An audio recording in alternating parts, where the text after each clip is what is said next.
Dans l'assemblée des saints, assoiffé je me tiens, que ton onction descende sur moi. Conscient que mon destin est dans le creux de ta main, que ton onction descende sur moi. Je suis disposé, assoiffé, que ton onction descende sur moi. Je suis disposé, assoiffé, que ton onction descende sur moi.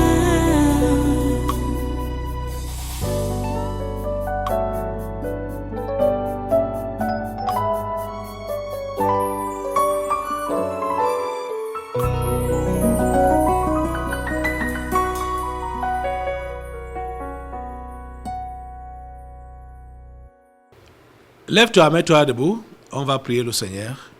Je veux dire qu'on commence par la repentance. Je vous dis que quand j'ai lu ce passage et que j'ai compris cet aspect, j'ai seulement dit à Dieu, Dieu, pardonne-nous. Pardonne-nous. Le peuple d'Israël est passé par le désert. Ils ont connu les tentations là-bas, mais ils ont cédé aux tentations. Et le fait d'avoir cédé aux tentations a fait à ce qu'ils puissent faire 40 ans dans ce désert. 40 ans. Le temps a été prolongé à cause de leur mauvais état de cœur et du fait qu'ils ont cédé aux mauvaises pensées. Jésus est passé par le désert et Jésus n'a pas cédé à ses pensées négatives. Et on voit qu'il est sorti victorieux. Et c'est là qu'il a commencé le ministère avec succès. Nous avons déjà passé, on peut dire combien de temps au désert? Combien de mois déjà? Assemblée. Vous êtes là, non? Bientôt, on va dans les 7 mois, que nous sommes au désert, alors qu'on devait faire aussi 40 jours. Et nous sommes déjà au 7e mois. Pourquoi cela? Parce que nous murmurons, nous cédons aux mauvaises pensées qui traversent nos têtes, nous accusons Dieu, nous doutons de son action, nous doutons de son esprit. C'est pour cela que les choses se rallongent. Demandons à Dieu de nous pardonner. Et quand nous voulons même l'arrêt du corona ou l'arrêt des mesures drastiques que les agents du diable ont imposées à l'humanité entière, nous voulons leur allègement, pas parce que nous voulons voir le travail de Dieu avancer, mais parce que nous voulons redémarrer nos activités comme auparavant, parce que nous voulons progresser dans notre académique, dans notre carrière, dans notre activité. Vous voyez, nous sommes centrés sur nous-mêmes. Ce n'est pas bien. Repentons-nous, demandons vraiment pardon à Dieu. Seigneur, s'il te plaît, pardonne à cette assemblée. Pardonne-moi, pardonne à mes frères, pardonne à mes sœurs, pardonne à tout le monde, pardonne à cette assemblée du Tabernacle de la Liberté, Seigneur. Celle qui est ici présente et celle qui est partout là-bas dans le monde, dans la diaspora. Nous prions, Seigneur, que tu puisses vraiment nous pardonner et nous restaurer. S'il te plaît, Seigneur, pardonne et restaure. S'il te plaît, Seigneur, pardonne et restaure. S'il te plaît, Seigneur, pardonne et restaure. Donne-nous, Seigneur, de te comprendre.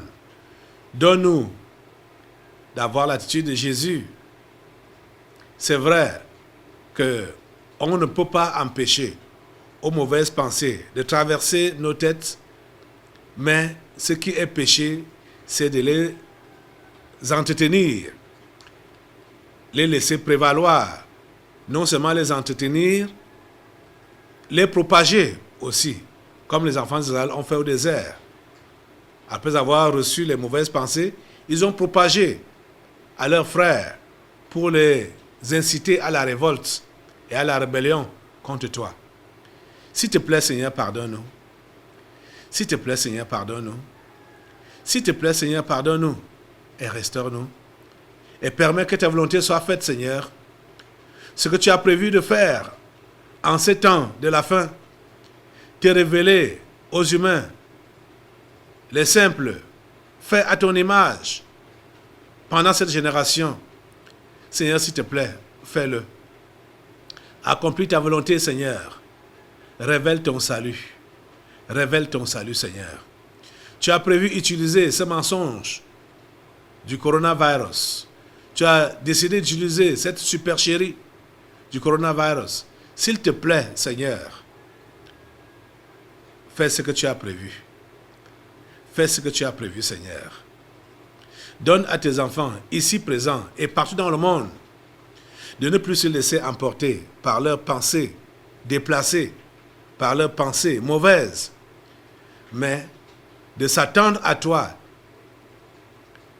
Donne à tes enfants, ici présents et partout dans le monde, Seigneur, de comprendre que c'est ta volonté qu'on doit rechercher et non la nôtre. Ô Dieu, nous te supplions de le faire. Ô Dieu, nous te supplions de le faire. Viens, Seigneur, et sors-nous, Seigneur, de nos prisons, de nos cages.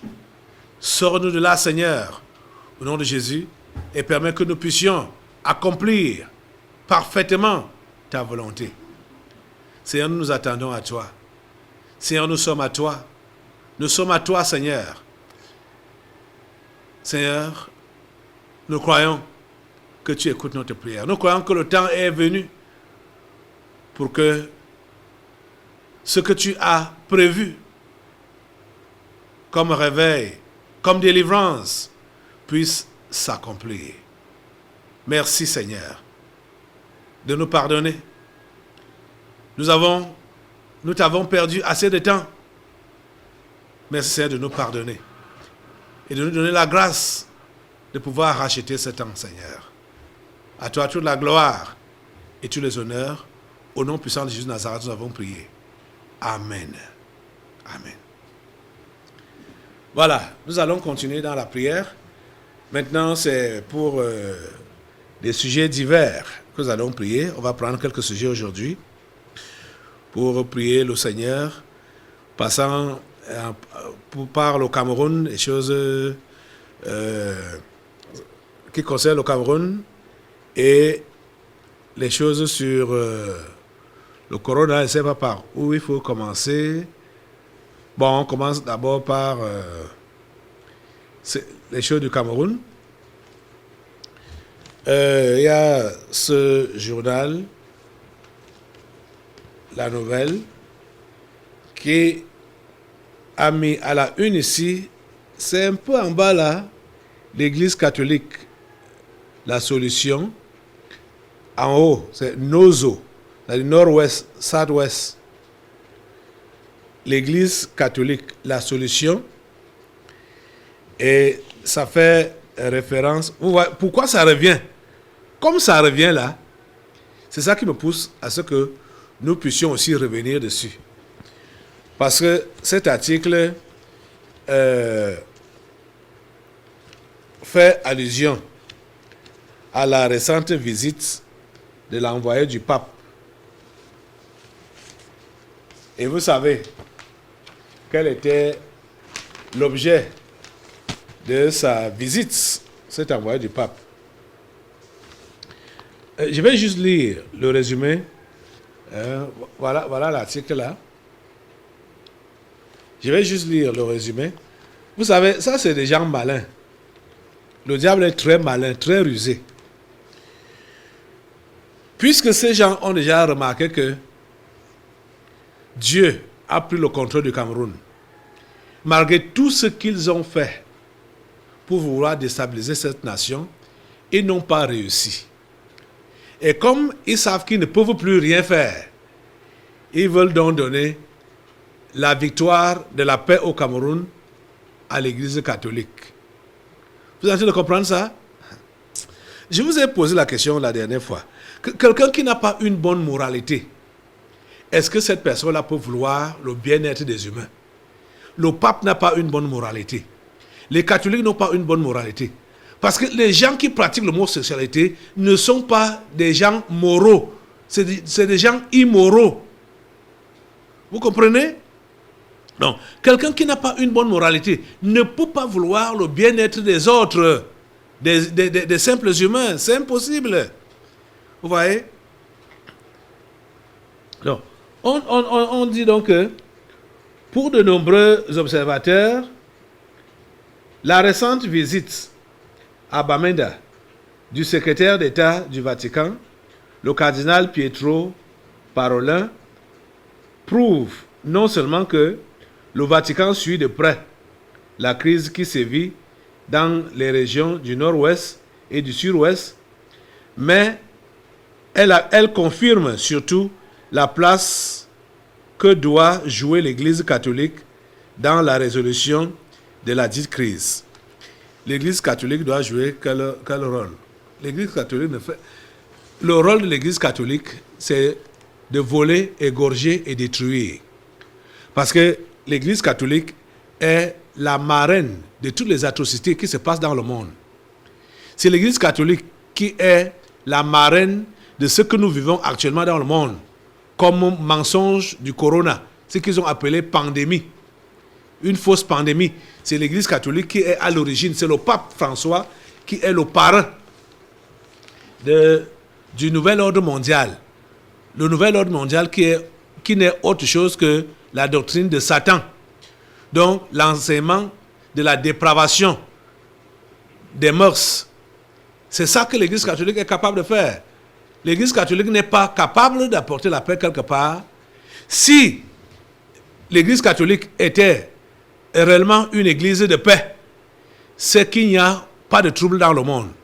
Parce que les catholiques sont majoritaires et leur pape est considéré comme le Dieu.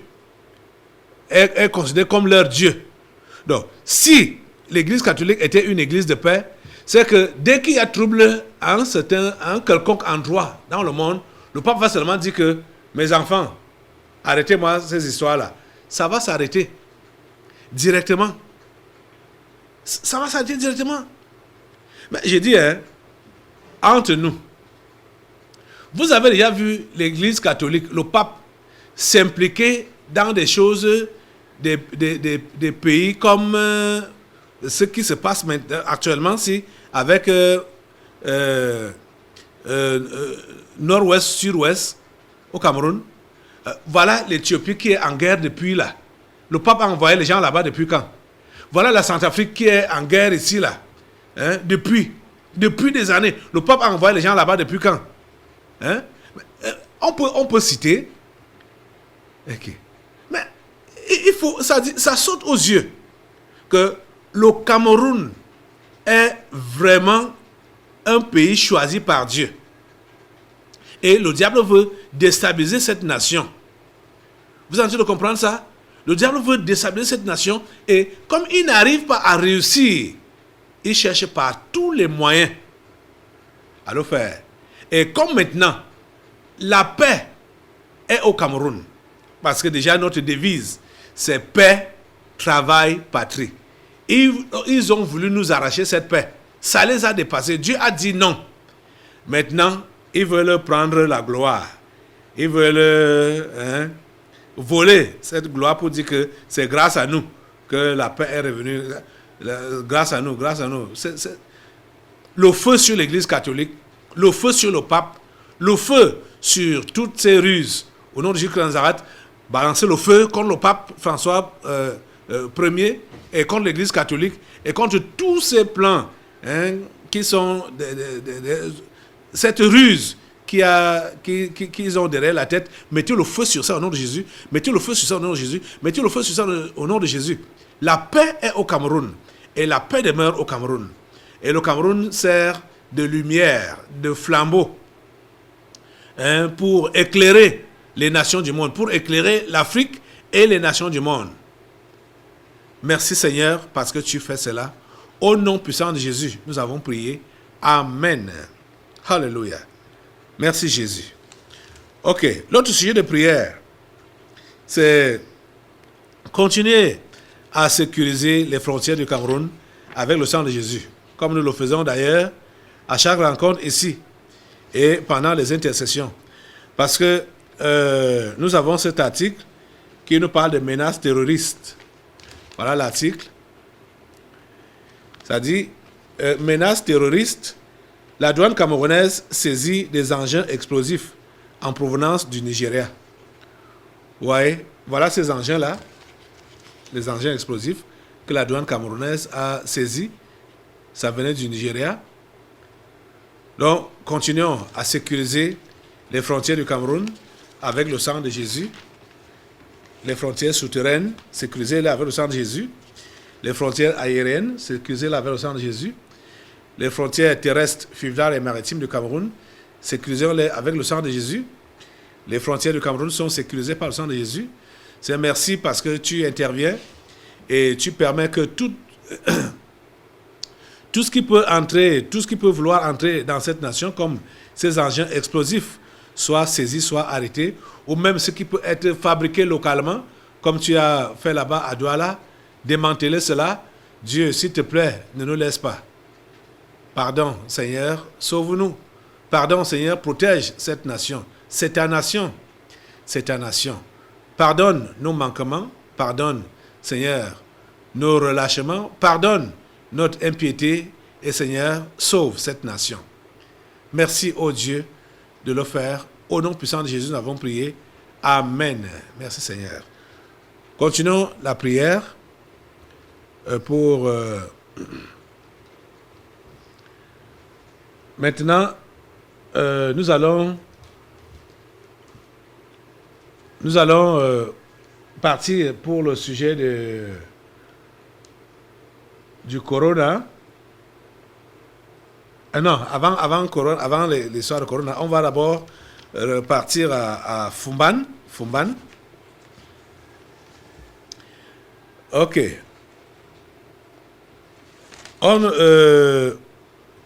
Voici, je vais vous montrer la porte des tranchées qui a été restaurée à Fumban. L'entrée de Fumban, la porte des tranchées restaurée. Ok. Il y a un article dans ce journal. Le journal s'appelle comment?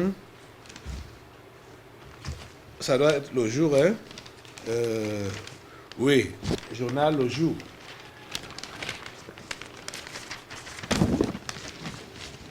Ce journal, Le Jour.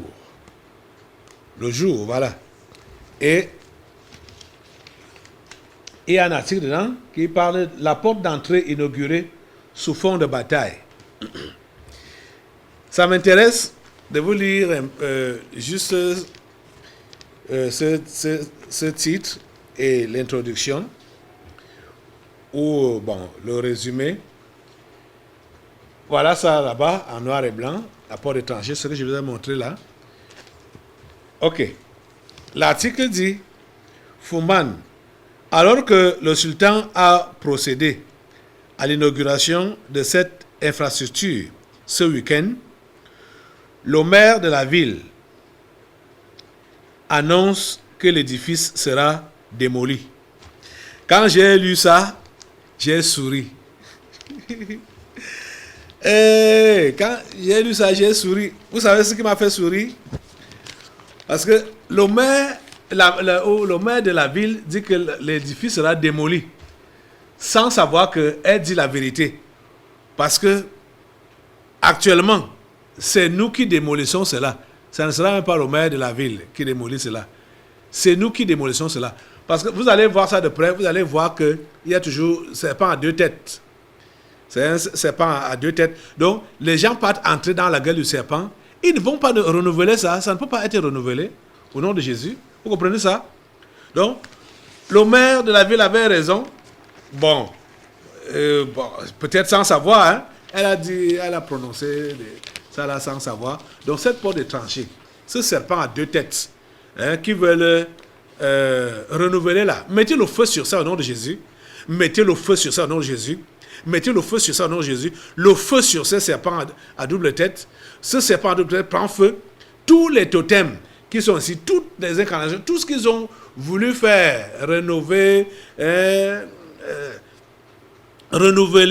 les contrats, renouveler les pactes avec le monde des ténèbres, au nom de Jésus-Christ, ça prend feu, ça prend feu, ça prend feu, ça prend feu, ça prend feu, ça prend feu, au nom puissant de Jésus. Ça prend feu, au nom puissant de Jésus. Le feu de Dieu calcine, c'est démoli, c'est calciné, c'est incendié au nom puissant de Jésus. Et c'est en cendre, c'est en poudre, c'est effacé au nom puissant de Jésus. Merci Seigneur, parce que tu as agi. À toi la gloire, l'honneur et la puissance, au nom puissant de Jésus. Amen. Alléluia. Merci Jésus.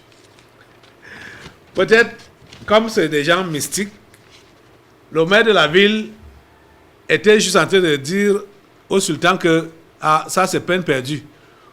Connaissant l'état spirituel de ce pays, ton histoire là sera démolie. Je crois que c'est comme ça que elle a vu ça et elle a parlé. Parce que voilà ça qui est démoli. C'est fini.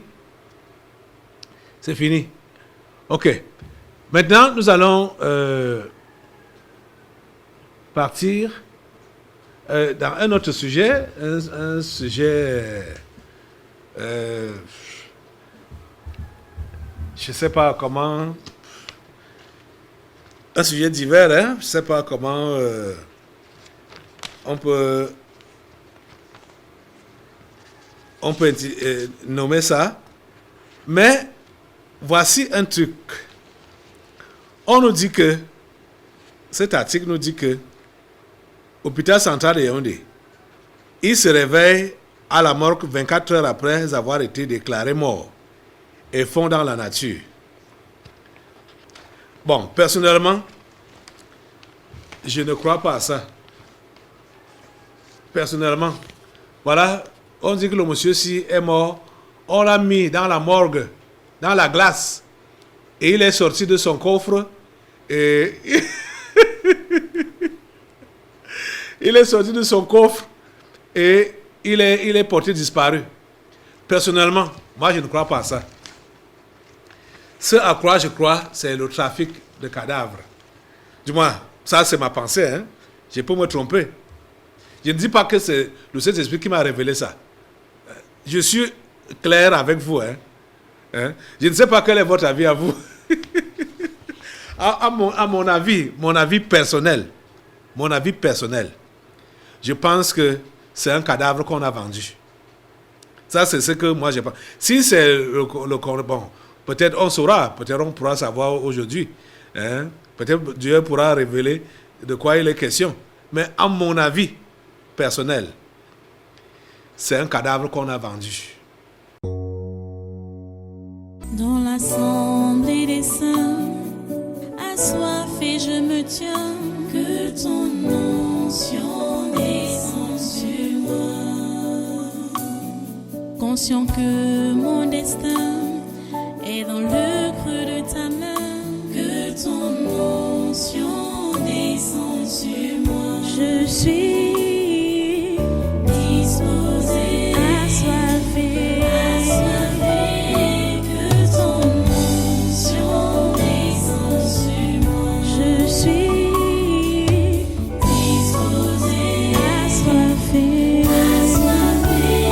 que ton onction descende sur moi.